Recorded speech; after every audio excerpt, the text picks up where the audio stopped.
আসসালামু আলাইকুম। দিলশাহারা ওয়ার্ল্ডে স্বাগত জানিয়ে শুরু করছি আমার আজকের এপিসোড।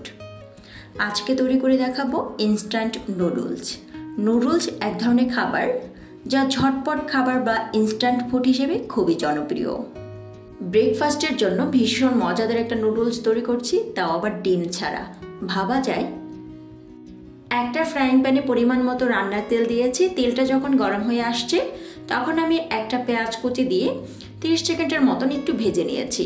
এখন আমি আমার ঝালের টেস্ট অনুযায়ী কাঁচামরিচ দিয়েছি। এগুলোকে একদম লালচে ব্রাউন করে ভাজার কোনো দরকার নেই, একটু ঝলসে নিলেই হবে।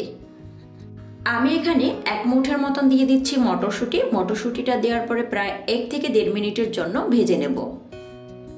বিশ্বাস করেন, আজকের নুডলসটা ডিম ছাড়া হলেও খেতে কিন্তু ভীষণ মজাদার হয়েছিল। এখানে একটা টমেটোর পুরোটাই কুচি করে দিয়েছি। এই টমেটোটাকেও প্রায় 1 মিনিট সময় ধরে তেলের সাথে একটু ঝলসে নিচ্ছি। আমার কাছে মনে হয় এগলেস এই নুডলসটি আপনার বাসার অতিথিরা খেয়েও বেশ প্রশংসা করবে। স্বাদ মতো লবণ দিয়েছি। লবণটা অবশ্যই বুঝে দিতে হবে, যেহেতু নুডলসের মশলা ব্যবহার করব, আর নুডলসের মশলায় কিন্তু নর্মালি লবণ দেয়াই থাকে।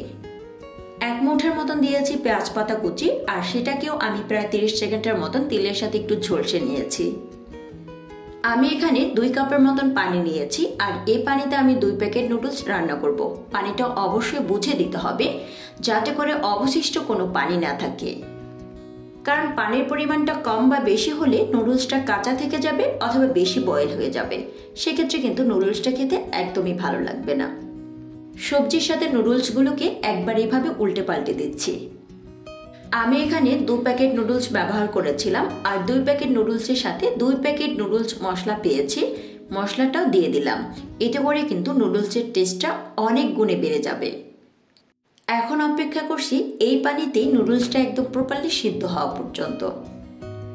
বাসা যখন ডিম না থাকবে তখন ঝটপট করে এই রেসিপিটি একবার ট্রাই করে দেখতে পারেন। আর বাসা যদি এই রেসিপিটি ট্রাই করে থাকেন তাহলে কমেন্টে জানাতে ভুলবেন না যে রেসিপির টেস্টটি আপনাদের কাছে আসলে কেমন লেগেছে।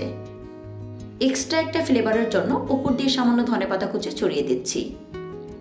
নুডলসটা কিন্তু বেশ ঝরঝরে হয়েছে, আর এটা ঠান্ডা হওয়ার পরে আরও ঝরঝরে হবে।